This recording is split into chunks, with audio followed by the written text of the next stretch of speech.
Hi there, it is Sandra here from Createinspain and Siser Juliet Beginners to Pro. Please excuse my throat clearing if I do that. I'm just getting over a really bad cough. I am still somewhat hoarse and husky, so my voice is a little deeper than normal. The Siser cutters, both Juliet and Romeo, which is its bigger brother, are extremely good cutters. Okay, I want to emphasize that I've used many different types of cutters, but they are not like a Cricut or a silhouette machine. They work slightly differently. So if you're coming from one of those, you'll have to unlearn some habits, learn some new technical terms, learn some new words for things that are the same things as you're used to but just are called something different, and generally get used to a new machine. But what I'm saying is that if you come from a different machine, it's just going to take some patience. Expect to learn it. It's a bit like if, for example, you had been driving an automatic car all your life and you suddenly wanted to drive a stick shift car. They're perfectly good, but you just need to do things slightly differently. There is a learning curve. There's a learning curve to the machine, and there's obviously going to be a learning curve to the software, because the software is different no matter what software you use. So, general overall view of my Juliet. It is 2 foot wide, or just over 60 centimeters if you're like me and you use metric. And it will come with a mat that can take 12-inch wide papers. It can cut slightly wider than that, but that's the mat that it will come with. It has a lift up lid, as a dust cover, and yeah, it's very sort of sleek and lovely looking. I've had mine for over a year now. I love it. I've had silhouette machines in the past. I've had brother machines in the past. I've had silver bullet machines in the past, both a relatively small silver bullet single head and a much, much bigger double head silver bullet, and I've been using all sorts of software for quite a few years. Once you open the lid, you can pull down this little bit here, which is your support, and you'll see there is a carriage, which is most probably on the left. Now when you get it, it's going to be all packed up, so do take a look at the instructions.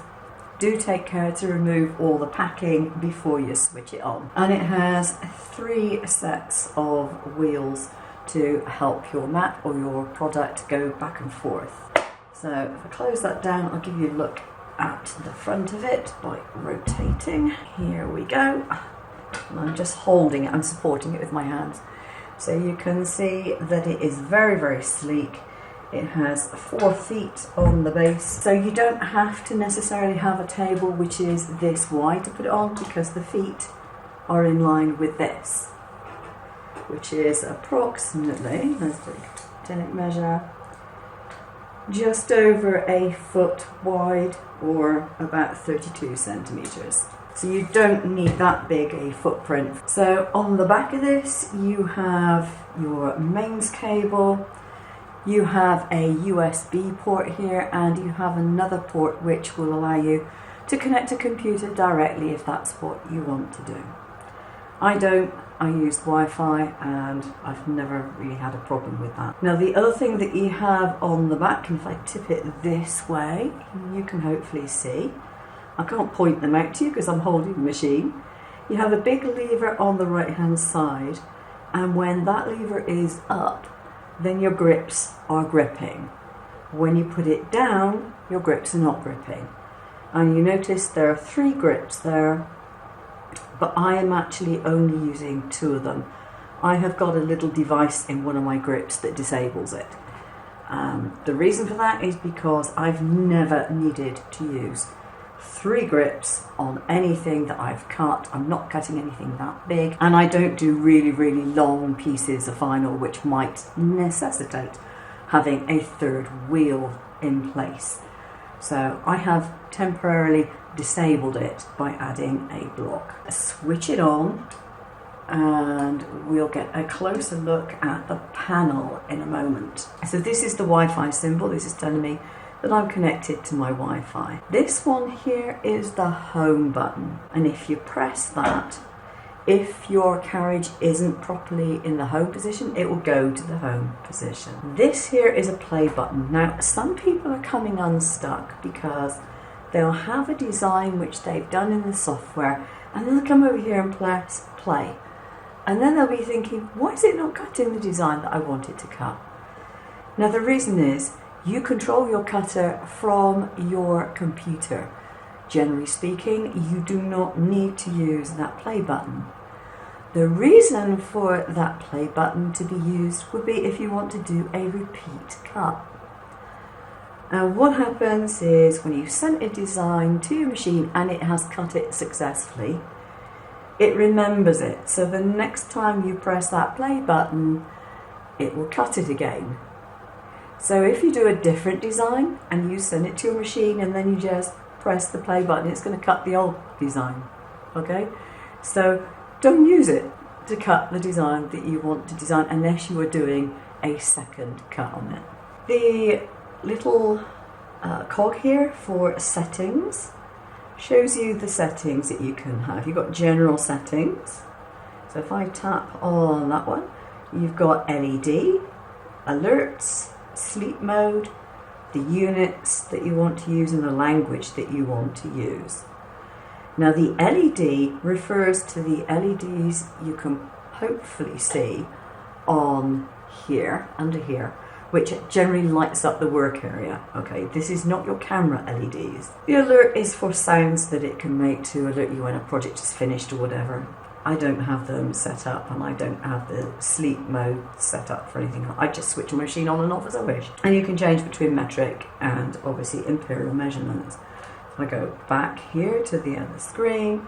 We have Wi-Fi, and that's where you click on that and you set up your Wi-Fi. Now next you have the camera settings, and the most important thing to note on this is this light here. If you press that, it will alter the light settings for the camera. If you're doing print and cut, this doesn't affect the lights which are under here.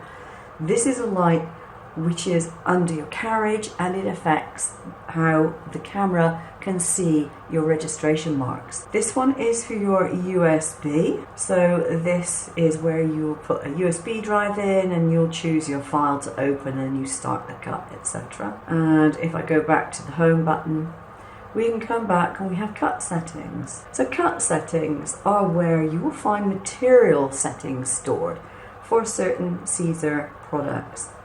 Now you can, if you wish, add some extra settings to this for things that you do a lot. So you have the cut speed and you have the force, and you can put this up or down as need be. And this one here is your test cut. I'm not going to press that one because it will do a test cut and I've got no material in there. And that is what you use to test your cut settings.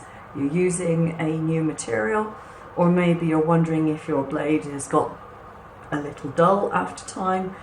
Do a test cut. It's a good habit to get into. Just do a test cut in a corner or something where it's not going to affect your design, and just check that everything is as it should be. It'll save you a lot of material, a lot of heartache at the end of the day. It'll make your life an awful lot easier. So the other thing is your holder for your blade holder, your grip. It's a relatively small grip and it has a screw that you tighten up.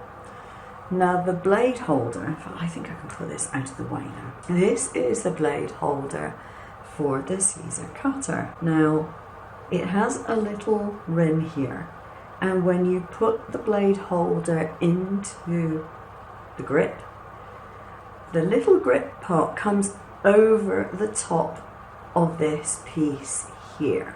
Now this has got a blade in it, and you probably can't see much of the blade. I can just about, if I put my finger over the top, I don't advise people to do this because some people are not sensible in how they do it, but if I put my finger just over the top, I can just feel something there. Can you see that blade sticking out? You really can't. You have to look at it pretty closely to see that blade sticking out. And that is enough to cut vinyl. If you're cutting vinyl, you don't need to be able to see the blade stick out very much. Now, if I wanted to make the blade stick out more, I unscrew this gold ring and then I turn the other ring in the opposite direction, and now you can see the blade is coming out. Well, you should be able to see it against my finger. Okay, so it's coming out quite a lot more. I would say that is probably 2 credit cards worth. So it's not like a Cricut or a Silhouette where you have, you know, 1/4 of an inch of blade sticking out or something. That is not how it's done. If I was going to be cutting a fairly heavy card, I would still wind that in quite a lot, and then I would tighten up the gold ring. So how do you determine how much to make it stick out? Well, a piece of card here which is being used for something. What you need to do is to take your card side on and put your blade against it. And if your blade is the same depth as your card, it's out enough. If you stick your blade out, hang on a second, I need to loosen that off. If you stick your blade out like this, for example, so it's out quite a long way, what are you going to do? Well, the chances are you're going to make a mess of the cut. You're going to wreck your blade a lot quicker than you would otherwise. And you're not going to get the results that you want. You'll go through your blades far faster, you risk damaging your blade, and basically you're not making the most of your machine. It's as simple as that. So with these machines, wind it right in, particularly if you are cutting vinyls. If you have too much blade stuck out and you cut vinyl, what you'll end up doing is cutting into the backing of the vinyl. And if you do that, it makes it very hard to weed. I have seen many people over the last year saying, oh, I've only got my blade out a little bit and it's not cutting right and it's leaving fluffy cuts and my mat must be the problem, or the machine must be the problem, or no, it's not, it's the blade. It's the blade being out too far. And they say, well, I've not got it out very far. Send me a photograph of the blade and it's stuck out 1/4 of an inch. Your blade's out too far. And, you know, we don't advise you to do this for the fun of it.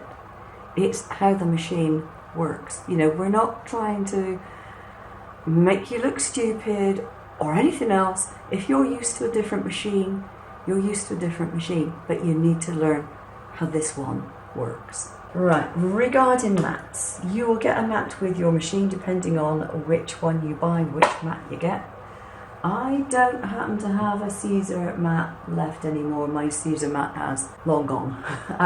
But with the mats, you will find after a while that they are no longer sticky. The reason for this is not because the mat is faulty, it is because the mat is being used. And when you cut paper, in particular card paper, certainly with fabrics or anything else like that, you leave tiny little fibres all over your mat. And I've got one of my homemade mats here. This is relatively clean. I've only used it, I think, 2 or 3 times since I cleaned it off last time. Got some little dots of card on here. And it is relatively sticky. But after a few uses, you'll find that your paper or your card, particularly if you're using card, a heavy duty card, it will start to move and you'll start doing a cut and all of a sudden the card has moved and your design is wrecked.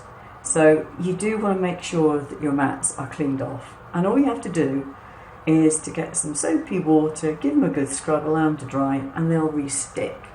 They'll be sticky for quite a long time when you do that. If eventually you do that and it is not sticky again after you've cleaned it, then you can use something like this. This is Eileen's Tack It Over and Over. It is what they class the 2-way glue, a repositionable glue. Zig do some chunky pens you can use as well. Now don't get glue onto the edges of your mat that are going under the rollers, because you don't want glue all over your rollers. It's not nice. You just got to clean them off all the time. So blanket off, screen off, put masking tape over, whatever, and use whatever it is that you want to use. You can also get, there's a stencil spray, which for the life of me I can't remember the name of now. Someone I'm sure will put it down below, that you can also spray onto it. But again, mask everything off that you do not want sticky, because it'll get everywhere else. It will. Now with tack it over and over, it is very, very high tack. So if you want your mat to be super sticky, that's fine, not a problem. If you never want it to be quite that sticky, dilute it a little bit with water. I keep some in a jar already diluted for doing this. And I just put it on with a palette knife and scrape it over and allow it to dry, and that's done. Okay, so you can do that quite happily. Your mats will bend at the edges, and this one here, for example, is bent at the edges. This is my front edge. I actually put another piece of plastic across here to keep it straight, and that's actually not a bad idea, but it will bend at the edges because these machines really, really grip, which is one of the reasons why they're extremely accurate, because it keeps everything where it's supposed to be. They will bend on the edges. You can try keeping them, for example, with plastic carrier sheet over it, face down, putting weights on when you're not using it, whatever. You can do what you like to try and flatten out, but they will bend at the edges. And eventually they will probably warp enough that you either cut the mat down to a smaller version or you throw it out. When it comes to software, you have several choices. There is Leonardo software, and it comes in two forms. It comes in a basic form, which is free, and it comes in a subscription form, which is obviously not free. Now the first form, the free one, is fairly basic. You may or may not find that it has enough features in it for you to do everything you want to do. Pro version has more features, and it costs, at the moment, because it's on offer, it's about $4.99 a month, I think, but normally it is $8.99 a month, or you can buy a yearly subscription. The alternative to that is Shortcut Slot version 6. And I say version 6 because that's the only version so far from your software to the cutting machine. So Shortcut Slot 6 is a very fully functional software. There are two versions. There is the basic version and there is a pro version. Both versions are purchased directly. So you buy them, that's it. There are updates which are free, and then if you want to upgrade your software, you pay a top-up fee. So if you were going from the basic version to the pro, you would pay the difference between what you had already purchased and what you were buying. The difference with Shortcut Slot is that very few people are going to actually need the pro version, but the machines themselves are absolutely brilliant. I have an example here. I cut out quite a lot of stencils, okay. So I have an example here of 3 stencils. They are the same stencil but cut out in different sizes. So this is the first one that I designed. If I close this, I'll move this to one side. Let's move this to one side. This is the first one that I designed. So then I decided to see how small I could go. So I basically did about 1/3 of the size, so this one's a smaller version again. And then I did this one, which as you can see is even smaller. And if you can see against my hand, you can see how fine these little lines are and how well it has cut. So the machines themselves are very, very good, very, very accurate, but you do need to learn how to use it. And they don't work in exactly the same way as other machines. If you've got a Siser Romeo or Juliet, you're going to have great fun with it. It's a wonderful machine. Just take the time to learn what you're doing. And a word of advice, don't use your best materials to start off with. Practice with scraps that you got hanging around, with the cheap stuff, until you know what you're doing. And don't give yourself a project that you're going to sell as the first thing that you learn on, because that is one way to drive you absolutely batty. Okay, that's it for today. Thanks for watching. I'll see you soon. Take care now.